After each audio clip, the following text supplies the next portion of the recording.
Euh, donc, je vais partager mon écran. Bon, pour ceux qui ne me connaissent pas, je suis Julie Ferrier, je suis en charge du marketing et de la relation client chez Monkey. Donc, c'est la société qui édite la plateforme Pass to Work.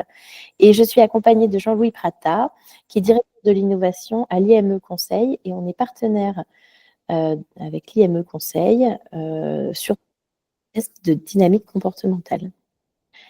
Hop, j'accepte Jean-Marc. Et donc, Jean-Louis va nous aider à comprendre un petit peu comment il faut lire les résultats des tests de la dynamique comportementale.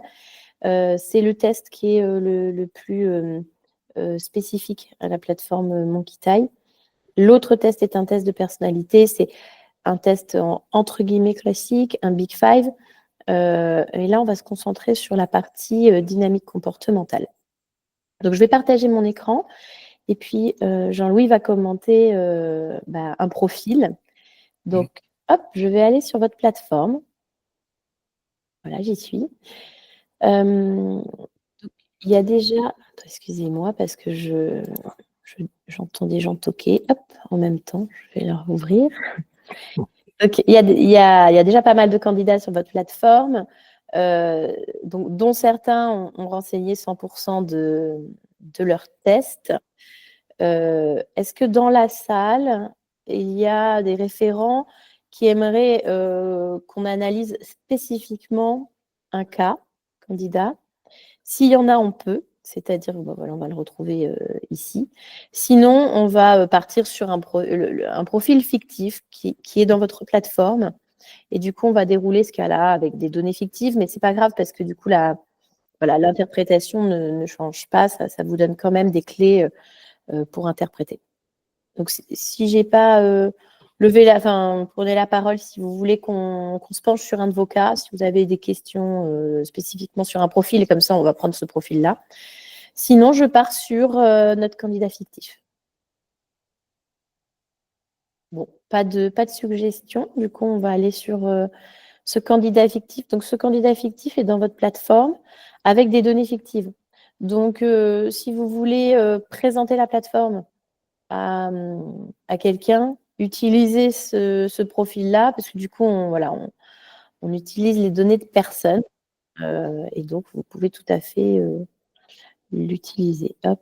Alors, c'est pas pratique, je vais être obligée d'aller ouvrir la porte à tout le monde qui est en retard, mais c'est pas grave. Donc, on y va. Donc, vous avez déjà pris en main votre plateforme, et puis là, on va dérouler les tests. Est-ce que vous voyez bien mon écran? Je vais peut-être grossir un peu, parce que... Hop. Est-ce que là, c'est assez gros? Oui, pour moi, ça va. Ouais. Oui, c'est très bien. OK. Donc, Jean-Louis va nous expliquer un petit peu comment on interprète les résultats de ces tests. N'hésitez pas à poser vos questions, hein, même si on est en début de projet. Vous n'avez peut-être pas encore eu bien le temps de rentrer dans le détail de ces tests. Donc, j'imagine que voilà, les questions ne vous viennent peut-être pas tout de suite facilement, mais si vous en avez, vous pouvez nous interrompre et poser vos questions voilà, quand vous voulez. Donc, on y va. Donc là, vous voyez, on va dérouler le test de dynamique comportementale et on commence par le profil du candidat. OK. Alors, on voit ici apparaît le profil principal du candidat. Alors, dans le test aboutit à potentiellement 8 profils. Et donc, ici, on ressort le plus important, sachant que le PDF que Julie est en train d'ouvrir montre aussi le deuxième profil. Voilà, le deuxième profil, le plus important pour la personne. Voilà. Donc, ici, on voit une personne dont le profil principal est philosophe. Alors, dans le profil principal, en fait, ça correspond à la façon d'être spontanée, la manière dont la personne est spontanément, ce qu'elle aime faire spontanément. Donc ici, par exemple, le philosophe, c'est un grand optimiste qui voit la vie du bon côté, qui a une simplicité sociale, qui s'intéresse au bien-être, le sien et celui des autres. Et la dynamique gestionnaire va donner plutôt des comportements où on cherche à maîtriser, contrôler, gérer, comptabiliser, réparer, etc. Voilà, vous avez des descriptions assez précises en fait de chacune des dynamiques. Donc ça nous donne un peu la façon d'être spontanée de la personne. Alors, il n'y a pas de bon et de mauvais profil, hein, je précise. Il y a juste des profils qui sont plus ou moins câblés, entre guillemets, pour réussir et s'épanouir dans des métiers plus que dans d'autres. Alors ensuite, dans la suite, on ressort les soft skills les plus forts et les plus stables. Alors ça se lit, vous voyez, il y a un point bleu, c'est le niveau du soft skill, et une zone qui peut aller du rouge au vert, qui montre en fait la variation de la motivation à adopter ce comportement. Okay. On voit par exemple que sur le dynamisme, c'est-à-dire la personne qui aime bouger, voyager, être en mouvement, prendre des risques, on voit que cette personne-là, effectivement, a une motivation très forte et très stable. Et la zone verte est réduite à droite. Idem sur l'engagement sociétal, on voit que c'est une personne pour qui c'est important et plaisant de s'engager, participer à la société, au développement de la société. Au sens large. Sur le perfectionnisme, là, on voit qu'il y a une zone qui montre une instabilité plus grande du comportement. C'est-à-dire, c'est une personne qui aime le perfectionnisme, qui peut l'être, mais qui peut avoir tendance à avoir une motivation instable par rapport à ça. Voilà, pour des raisons qu'on verra plus tard dans la suite du profil, mais toujours est-il qu'on sait que cette personne-là, voilà, si on attend quelqu'un qui soit tout le temps perfectionniste en toutes circonstances, là, on sent que ça va être difficile pour cette personne dans des contextes négatifs par rapport à ça. Sa motivation risque de diminuer, voire même d'aller en démotivation. Si on dépasse le centre 0, on est plutôt en démotivation à gauche. Et puis la distanciation, là on voit que c'est... Alors tout reste dans le positif, mais l'intensité de la motivation peut varier en fonction des circonstances. Là, c'est la capacité de prendre du recul, se centrer sur le présent et prendre du recul par rapport aux difficultés du quotidien. Donc là, ça reste positif tout le temps, mais avec une intensité variable. On retrouve du coup la même chose dans le PDF. Donc on voit les soft skills qui sont stables, très stables. Et dans le PDF, ce que vous avez aussi, qui n'apparaît pas à l'écran, ce sont les sources d'anxiété et les aversions. Oui. Alors, les sources d'anxiété, alors ça correspond à ce qu'on appelle du surinvestissement émotionnel. Donc, c'est des choses où, lorsqu'on est surinvesti, lorsqu'une personne est en surinvestissement émotionnel sur quelque chose, elle est en même temps hyper motivée, hyper presque en un état d'excitation à l'idée d'eux, avec une très très forte motivation, mais en même temps une anxiété de risque d'échouer finalement. Voilà. Donc ça correspond sur investissement. Si un soft skill apparaît ici, c'est pas le cas, là il n'y en a pas, mais ça veut dire que là on aura une très grande instabilité de motivation. En situation positive, la personne peut être au taquet, super motivée, avoir super envie, être vraiment à fond. Mais en situation négative, là, la personne peut basculer dans un état de pessimisme, quasiment de souffrance, quoi, j'ai envie de dire. L'échec face au surinvestissement peut donner de la souffrance, donc d'où le côté instable de la motivation. Et puis les sources de motivation, c'est les aversions, c'est ce que la personne dit détester. Voilà, donc on a une personne ici qui n'aime pas la créativité, voilà, qui n'aime pas le créer, qui n'aime pas la créativité et qui n'aime pas non plus le raffinement, l'élégance, l'harmonie, le savoir-vivre, etc. Ça l'agace. Voilà, c'est deux aversions qui l'agacent. Alors, si son métier était, par exemple, nécessite de la créativité et si elle travaillait, par exemple, dans le domaine du luxe, ce serait en difficulté parce que ça la confronterait, son métier la confronterait à des choses qu'elle n'aime pas. Donc, elle risque non seulement de ne pas être heureuse dans son métier, mais en plus d'être inefficace parce que on attendrait dans un métier qu'elle soit créative et qu'elle aime le raffinement. Par exemple, je sais pas si elle travaille pour Chanel ou pour Dior, elle n'aime pas ça. Donc voilà, elle n'est pas bien câblée pour ce genre de métier. Voilà. Alors ensuite, on va voir la dynamique d'adaptation. En fait, ça correspond à la stratégie à l'état d'esprit pour aborder une situation. En temps normal, c'est la zone en bleu, et lorsque la personne est en difficulté, c'est la zone en rouge. Donc, il y a 6 dimensions en fait qui correspondent à une attitude d'adaptabilité. La curiosité, s'intéresser aux choses, la souplesse, accepter que les choses soient ce qu'elles sont. La nuance, c'est le fait d'avoir une vision un peu subtile des choses, pas trop simpliste, pas trop binaire. La relativité, c'est le fait de prendre du recul sur les choses, sur ses certitudes. La réflexion, c'est le fait de chercher à comprendre ce qui se passe, voilà, dans une situation. Et l'opinion personnelle, c'est le fait de finalement d'être en capacité d'affirmer son opinion sans trop être préoccupé par l'image sociale. Voilà, par le fait, par ce que les autres vont penser de soi, si on prend une position, si on dit quelque chose, etc. Donc, ces 6 dimensions sont caractéristiques en fait d'une stratégie d'adaptation. Donc, on voit chez cette personne que les 3 premières dimensions en temps normal sont très fortes. C'est-à-dire, c'est une personne qui est en temps normal plutôt curieuse, qui s'intéresse à plein de choses, qui est souple. C'est-à-dire, si les choses ne se passent pas comme elle veut, elle s'y adapte. Qui a une vision nuancée, pas trop simpliste. Par contre, on voit que sur la relativité, ça veut dire que c'est une personne qui peut être un peu parfois campée sur ses certitudes et avoir du mal à remettre en question ses certitudes. Sur la réflexion, on voit qu'elle a un certain niveau de réflexion en temps normal, voilà, mais c'est pas non plus la chose la plus forte. Par contre, sur l'opinion personnelle, là, on voit qu'elle a une opinion plutôt affirmée. C'est quelqu'un qui peut affirmer, qui assume ses opinions. Et puis la zone rouge, c'est la même chose, mais lorsque la personne est en difficulté, et là on voit que ça se referme, hein, notamment la curiosité, souplesse, nuance.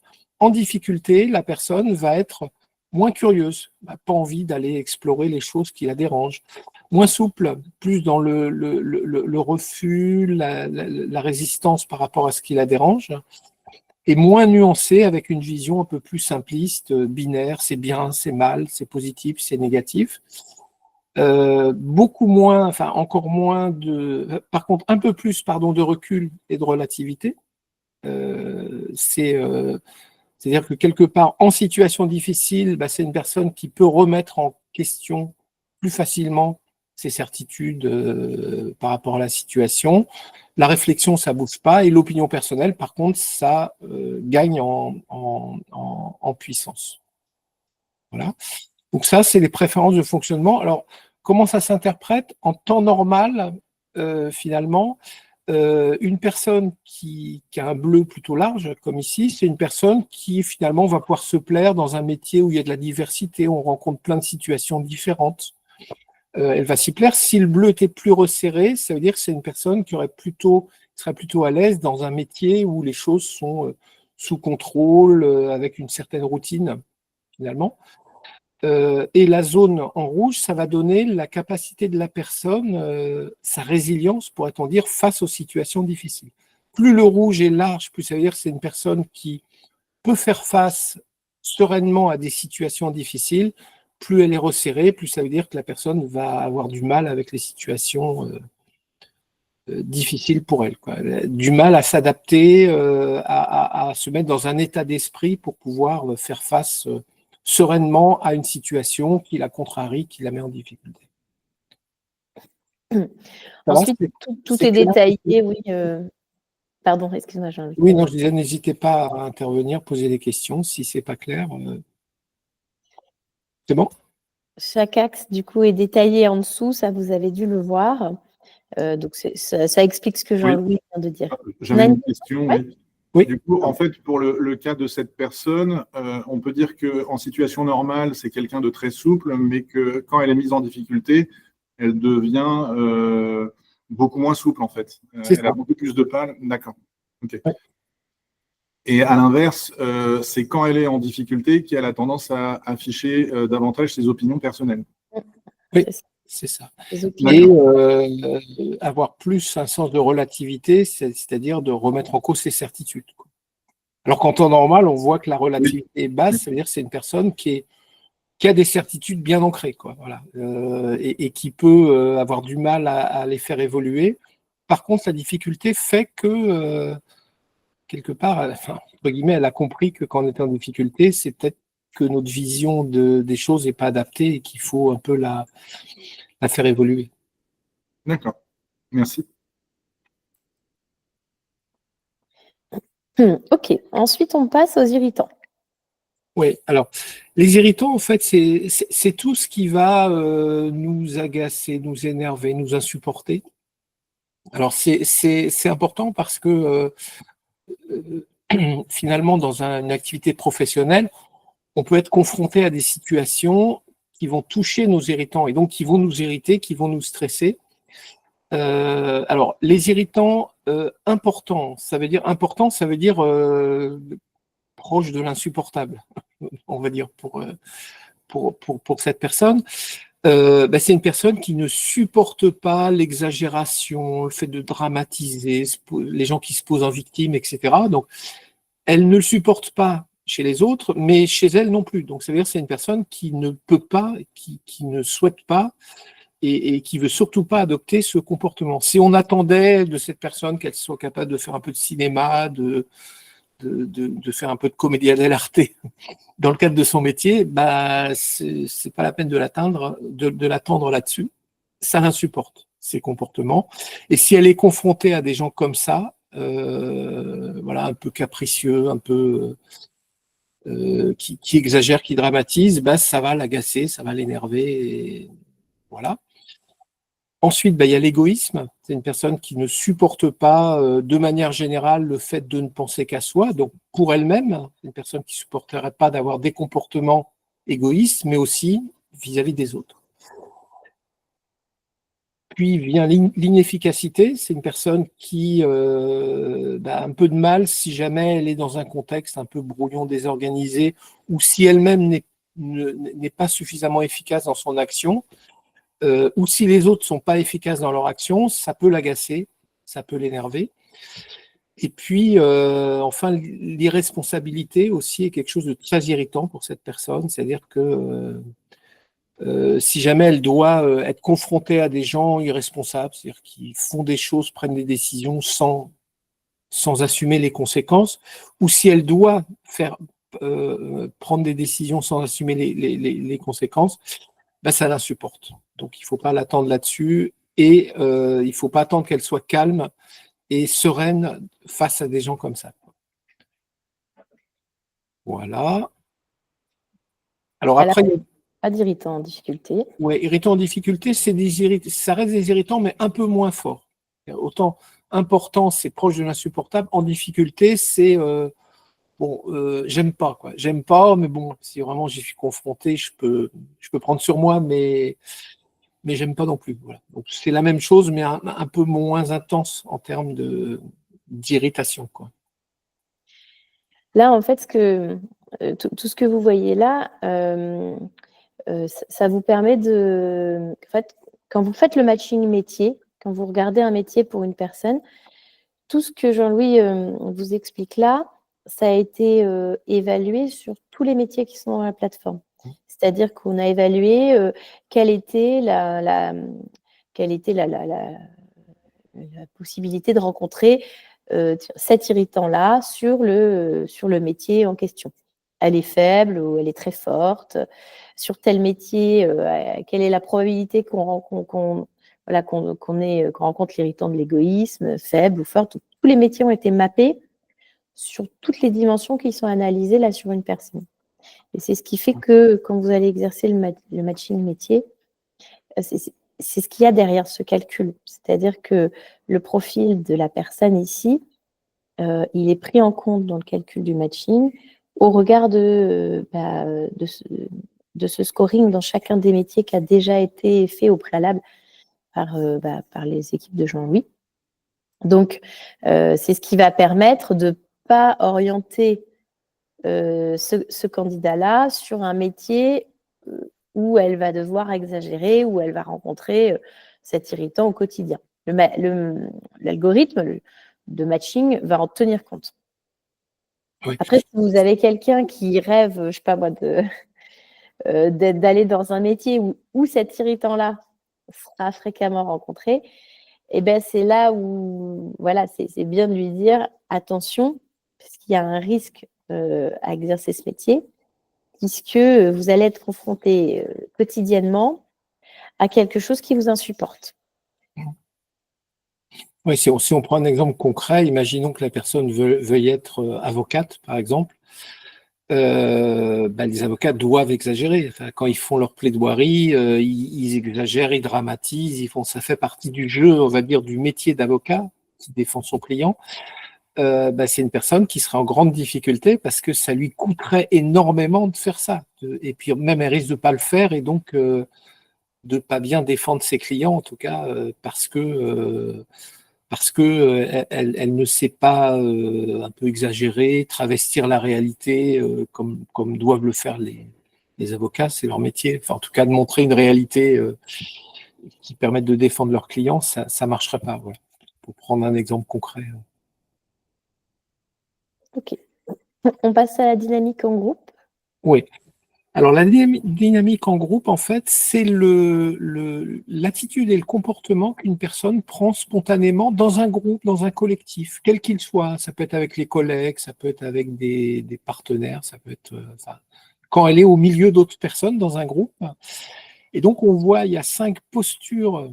Et alors, le bleu, l'intensité du bleu correspond à la force de la posture que cette personne préfère adopter.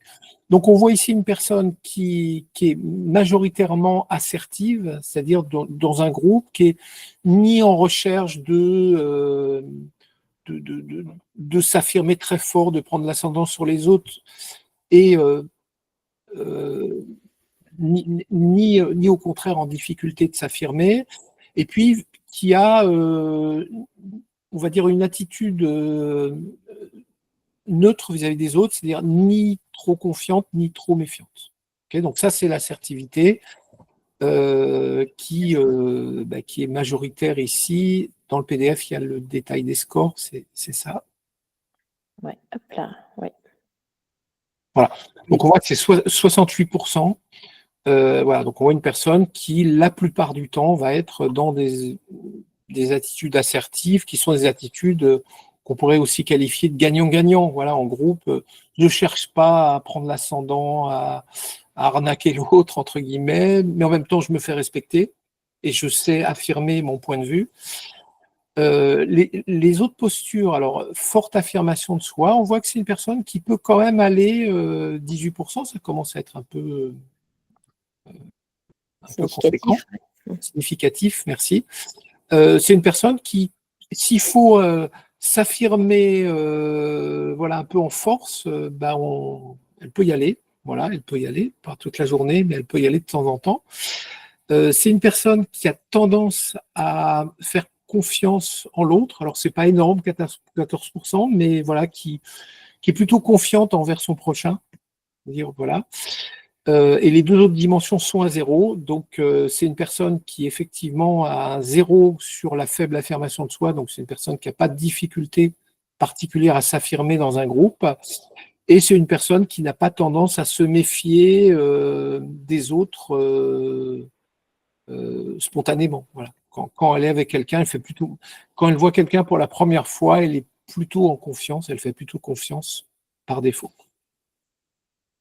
Ok. Voilà. Donc ça, c'est particulièrement si vous orientez quelqu'un qui va devoir travailler en équipe.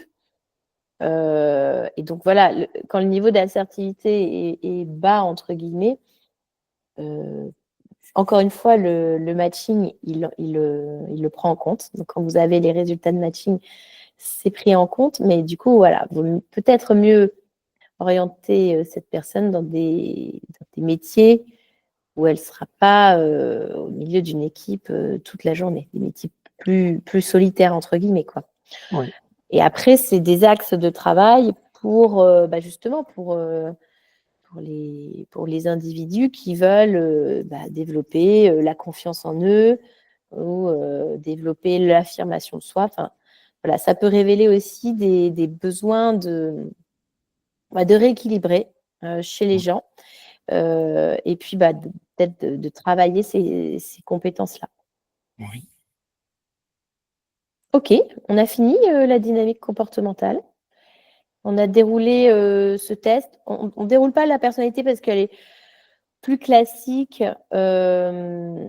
Et puis, voilà, c'est plutôt ce test de dynamique comportementale qui est cœur dans la plateforme. Est-ce que vous avez des questions ou des situations à partager qui vous seraient déjà arrivées dans le cadre de votre accompagnement ?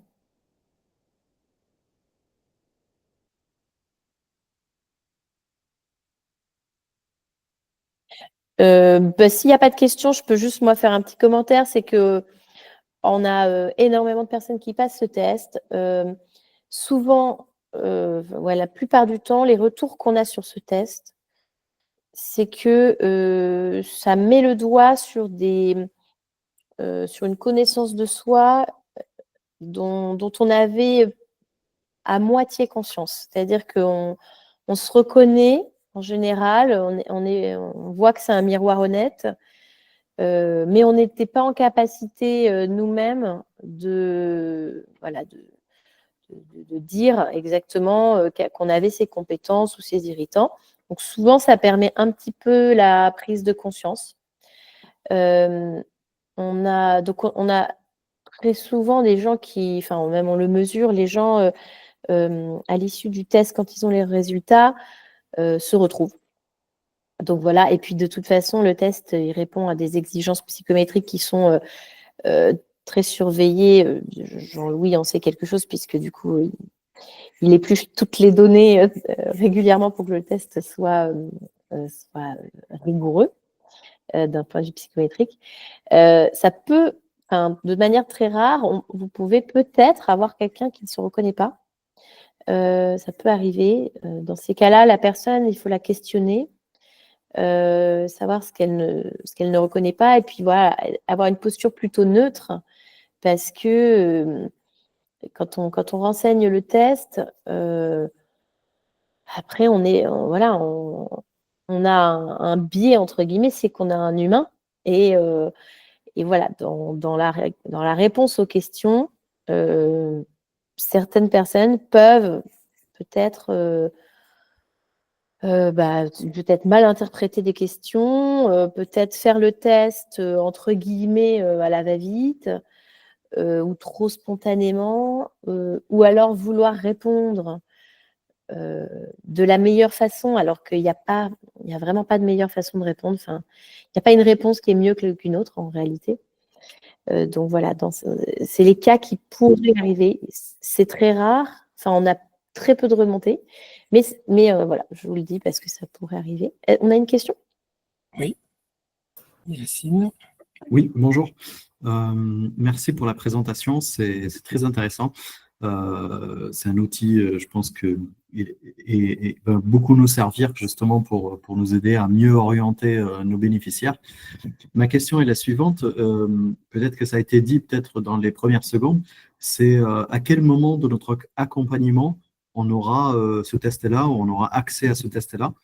Et une deuxième question qui en découle, c'est à quel point vous pensez que les personnes vont être enclins, puisque c'est assez personnel, on rentre dans leur intimité, c'est leur personnalité à eux, à quel point ils seront enclins à justement à faire ce questionnaire-là, à le remplir et à nous le partager.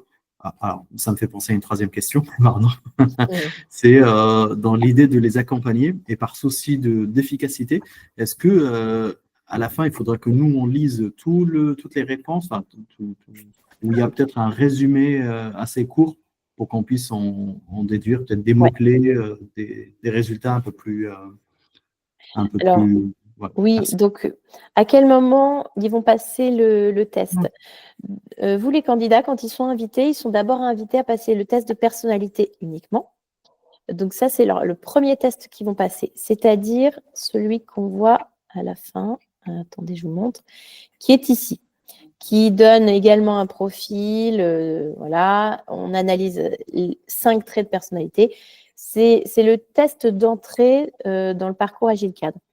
Ensuite, quand ils ont confirmé leur accompagnement avec vous, c'est ensuite à ce moment-là que vous pourrez les inviter à passer le test de dynamique comportementale. Donc, c'est entre guillemets à votre main.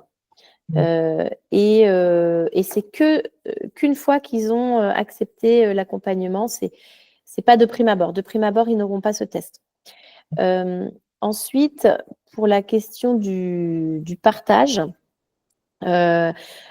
nous, quand on invite, je vous donne une stat, tous les candidats qu'on invite, tout client confondu, quand on les invite à passer le test de dynamique comportementale, on a 75% des gens qui vont le remplir jusqu'au bout.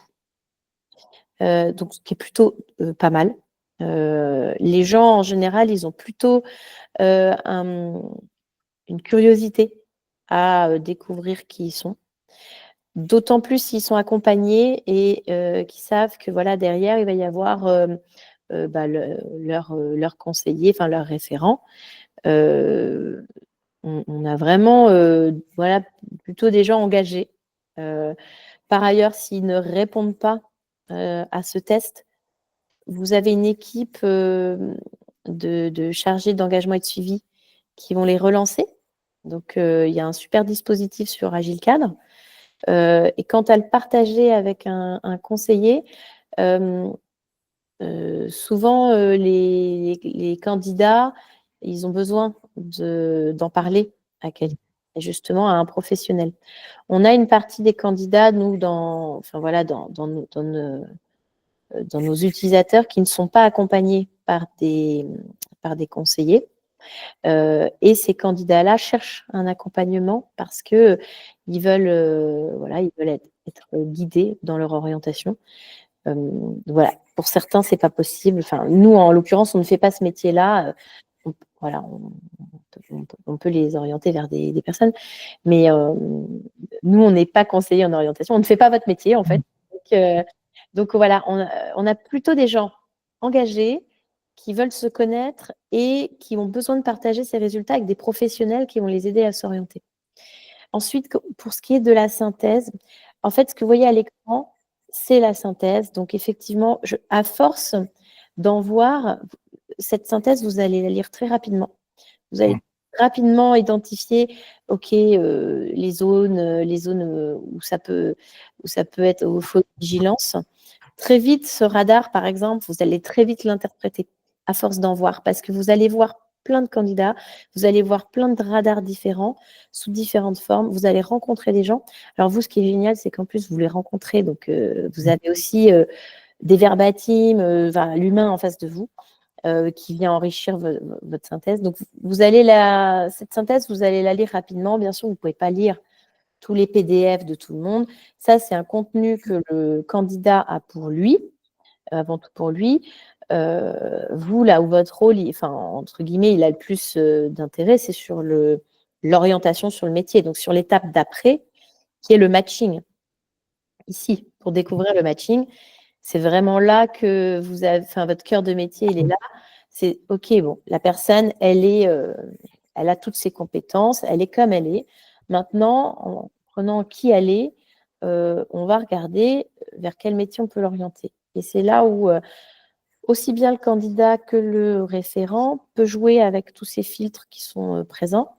C'est-à-dire, voilà, je veux prendre toutes les compétences de la personne, alors je fais marcher le matching et je vais avoir un screening des métiers. Je veux prendre, la personne ne veut pas exercer son métier, j'enlève ses compétences techniques, OK. La personne, donc j'ai un autre résultat, la personne veut s'orienter vers un secteur, enfin un domaine d'activité spécifique, je refiltre. C'est plutôt là que ça va se passer. On a une question du coup. Juste peut-être, Julie, si je peux compléter par rapport à la question de Yacine, je crois que c'est Yacine qui avait posé la question. Oui, c'est ça, c'est Yacine, ouais. Sur le moment, effectivement, pour le test de dynamique comportementale, alors Julie l'a très bien expliqué, d'une part, on n'est pas des psychos, entre guillemets, donc effectivement, vous n'avez pas à aller trop loin dans l'analyse des résultats parce que ce test-là, finalement, il a vocation à poursuivre notre objectif qui est une meilleure connaissance de soi pour avoir un matching le plus précis possible. Donc, le matching, il est possible que si la personne a complété tout son profil sur Past2Work, a fait le test de personnalité, plus le test de dynamique comportementale, et je crois qu'il y a les moods aussi, et plus son profil est complété, plus nous, on atteint notre cible qui est de pouvoir faire le matching le plus fin possible. Pour avoir une analyse plus fine, peut-être, ou ceux qui ont envie, parce qu'on sait que les candidats, ils aiment bien avoir cette étape où on s'intéresse à eux et où on leur parle d'eux, on va déployer un atelier connaissance de soi qui va s'appuyer effectivement sur les résultats de ce test de dynamique comportementale avec effectivement des temps de débrief de ce test de dynamique comportementale.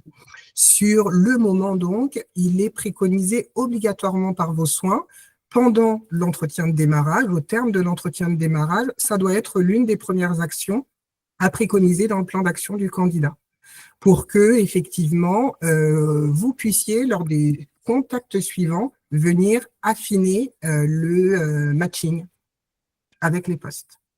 Voilà, donc c'est obligatoire, effectivement. En tout cas, pensez bien à l'indiquer dans vos plans d'action. Oui. Et puis, si je peux me permettre aussi, précisez bien que c'est pas un test avec des bonnes et des mauvaises réponses. C'est un outil de connaissance de soi, donc voilà, il n'y a pas de bonnes et de mauvaises réponses. Et les gens ne seront pas jugés sur ce test-là. C'est juste un moyen de les connaître pour pouvoir finalement faire tourner les algorithmes et les orienter vers des métiers dans lesquels ils ont des chances de s'épanouir, en fait.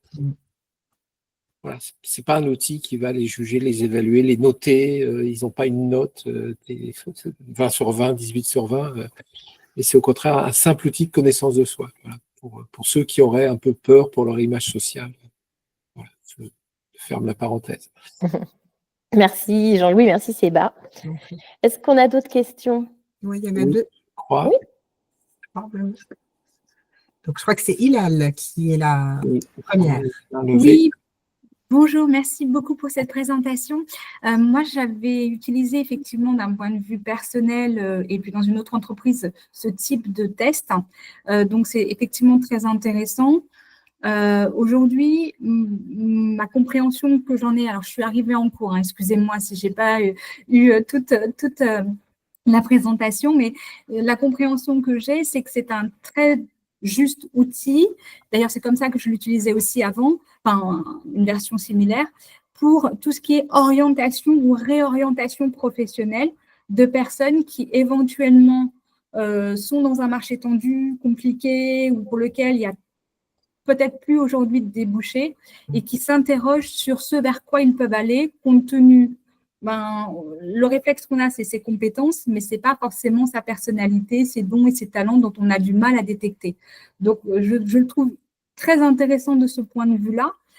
Ma question, c'est du coup, qu'en est-il de gens qui sont très déterminés dans leur projet professionnel? C'est-à-dire que ça va être un test d'information, mais quand ils sont très clairs, très sûrs, parce qu'on a quand même une population cadre, très convaincus que leur projet est celui-là parce que l'expérience, parce que pour plein de choses, finalement, comment tirer toute la richesse? Parce qu'il est super riche ce test, en fait. Alors, d'abord, il y a, indépendamment de son orientation, d'abord la connaissance de soi, comme vous le disiez. Donc ça, c'est un premier parti. Ce test, en fait, met des mots sur des choses sur lesquelles on a plus ou moins conscience de ce que l'on est, de son mode de fonctionnement. Et puis ensuite, là où ça peut être intéressant, c'est d'aider la personne à réfléchir sur le fait que, bon, elle veut faire un métier, et en regardant le matching avec ce métier-là, de l'aider à prendre conscience de la facilité ou la difficulté qu'elle va rencontrer. Si une personne veut aller sur un métier qui est complètement aux antipodes de son mode de fonctionnement spontané, elle a le droit, mais il faut l'alerter, l'aider à prendre conscience que ça va pas être une promenade de campagne, quoi. Il va falloir qu'elle prenne sur elle, il va falloir qu'elle elle va être stressée, elle va être, etc. Et pourquoi pas, hein, enfin, je veux dire, pourquoi pas, mais c'est bien de l'aider à prendre conscience de ça pour finalement la challenger dans son choix. Quand je dis la challenger, c'est lui dire, OK, vous voulez faire tel métier, ben voilà, si vous regardez de près le matching, voilà vos forces pour ce métier-là, et puis voilà vos faiblesses sur ce métier-là. Donc, en êtes-vous bien consciente finalement, et surtout, qu'est-ce que vous allez faire pour réussir à dépasser les difficultés, en fait. Parce que en fait, une personne qui serait sur un métier complètement décalé par rapport à ce qu'elle est dans son mode de fonctionnement spontané, qui plus est, s'il y a du surinvestissement émotionnel, c'est malheureusement un candidat au burn-out, quoi. Donc voilà, je pense qu'il me semble que votre rôle là, c'est un rôle d'alerte et de conseil, hein, en disant quelque part, l'outil va aider à valider ou challenger le choix. Voilà, la personne veut faire tel métier, super, vous avez tout ce qu'il faut pour y aller, foncez, grosso modo.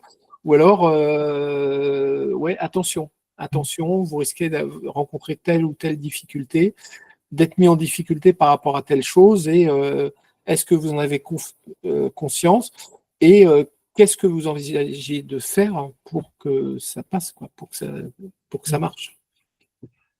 Là-dessus, le candidat ou même vous pouvez vous appuyer sur le matching, le détail du matching. Imaginons ce candidat-là veut faire ce métier-là.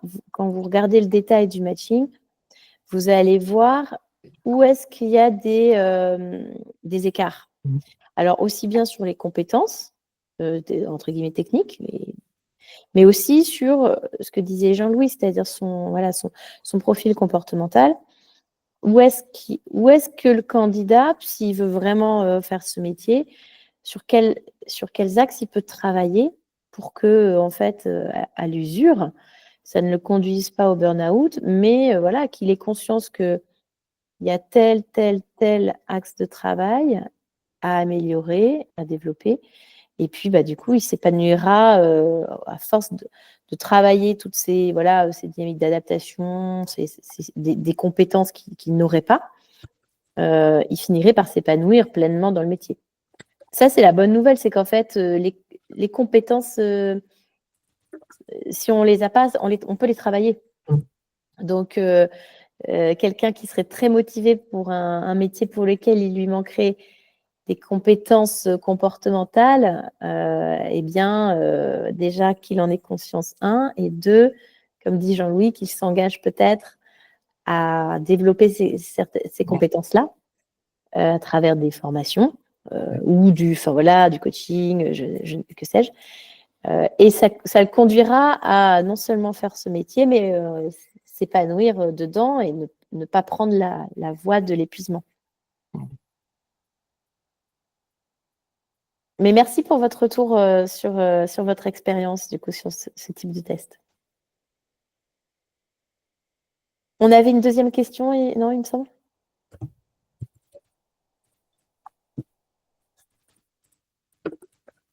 Non, c'était moi qui avais levé la main, mais ça faisait appel plutôt à Seba, donc je lui pose la question en parallèle. Ça marche. Ok, alors est-ce qu'on a d'autres questions? Oui, j'avais une autre question, pardon. Oui.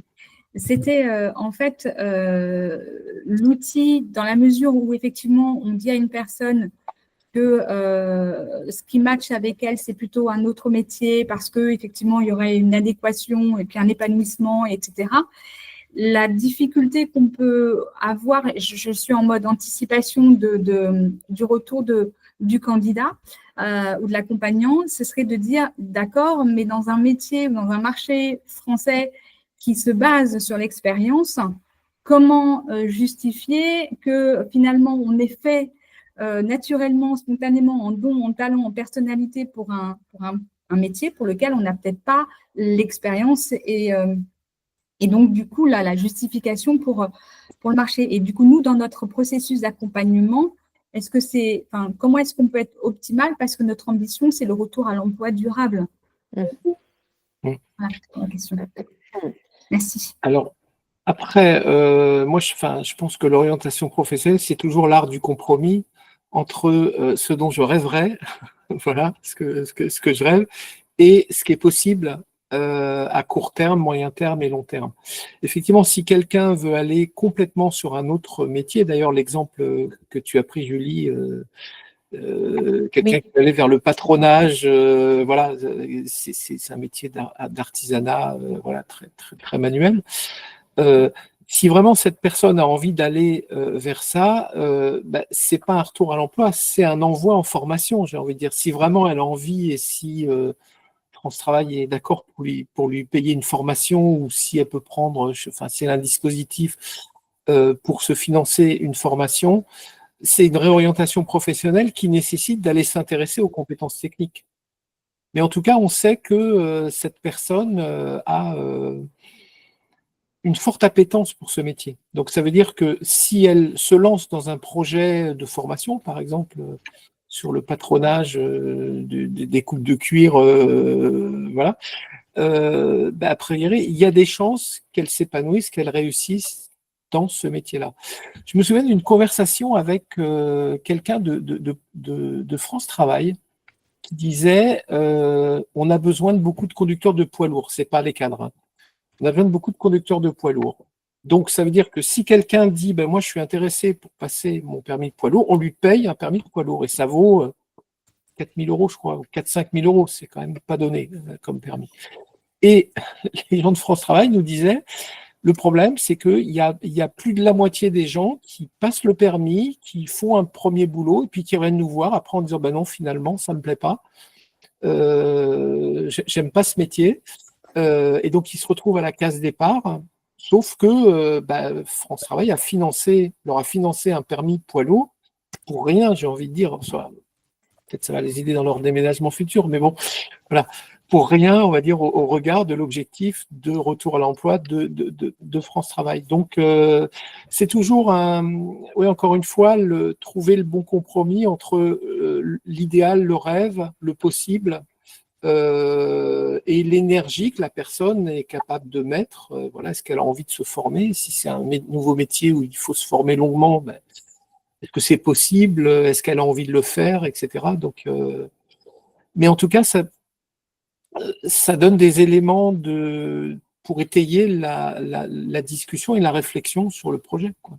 À la limite, si je reste un peu dans ma zone de compétences professionnelles, je peux plus facilement me repositionner sur un emploi, mais par contre, qui n'est peut-être pas l'emploi idéal pour moi, qui va m'épanouir.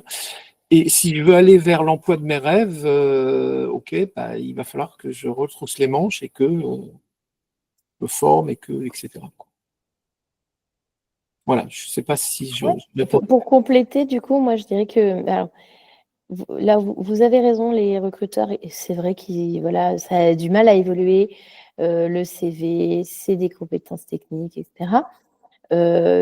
Cependant, il y a un changement qui est quand même qui s'opère depuis on va dire, les crises et le Covid et l'arrivée de l'IA, c'est que les recruteurs sont quand même de plus en plus attentifs aux soft skills, justement.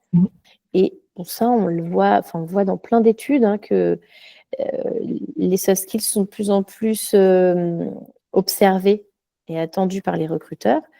Donc, il y a quand même un changement qui est en train de s'opérer. Et c'était pas mature il y a encore quelques années, mais maintenant, ça le devient. Et moi, je dirais, vos candidats, ils peuvent partager les résultats de leur test avec le recruteur.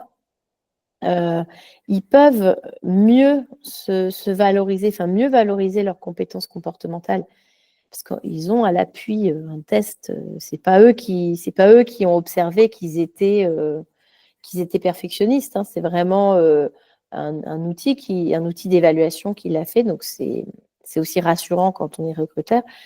Donc voilà, moi j'inciterai les candidats à partager les résultats de leur test avec leur recruteur et à bien expliquer, aussi bien expliquer leurs compétences techniques et leur expérience que leur personnalité et leur dynamique comportementale. S'ils font leur CV sur Pass2Work, ils peuvent ajouter les résultats de leur test sur leur CV directement. Et du coup, voilà, ça met déjà un petit pied dans la conversation. Ça ouvre la conversation. Puis peut-être pour compléter ce que tu dis, Julie, effectivement, sur les études, il y a beaucoup d'études qui cherchent à expliquer finalement la réussite et l'épanouissement professionnel avec des critères. Est-ce que c'est les études? Est-ce que c'est voilà, un certain nombre de critères?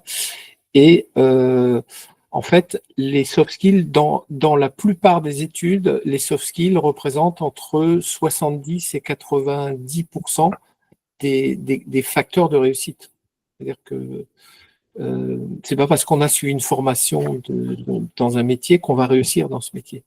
Et les soft skills pèsent quasiment les 3/4 dans la réussite et dans l'épanouissement, et ce qui veut dire que les compétences techniques ne pèsent qu'un quart, on va dire, dans la réussite et l'épanouissement. Bien sûr que c'est nécessaire, mais pas suffisant. Voilà. Et je crois qu'on est justement là de plus en plus. Et alors, il y a une autre étude, je crois que c'est l'OCDE qui a fait cette étude sur la durée de vie des compétences techniques.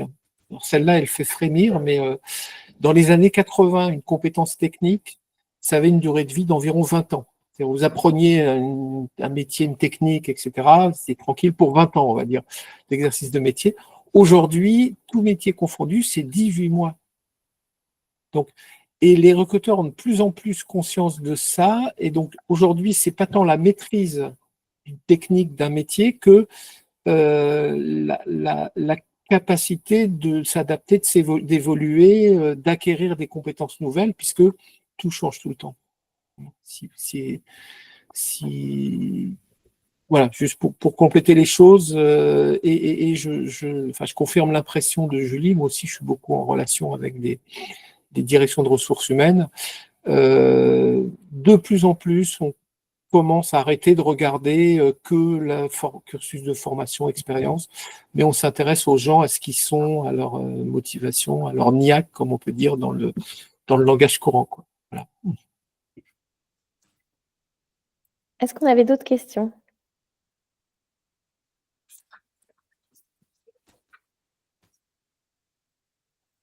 Alors, je vais arrêter le partage puisque je ne voyais pas. Non, c'est bon? Eh bien, c'est super. Merci à tous pour votre participation. C'était sympa. Vous avez posé plein de questions. Merci à vous, Julie, Jean-Louis. Merci pour la présentation. Merci à vous. Bonne journée tout le monde. À bientôt. Bonne journée. Bonne journée. Au revoir. Au revoir. Au revoir.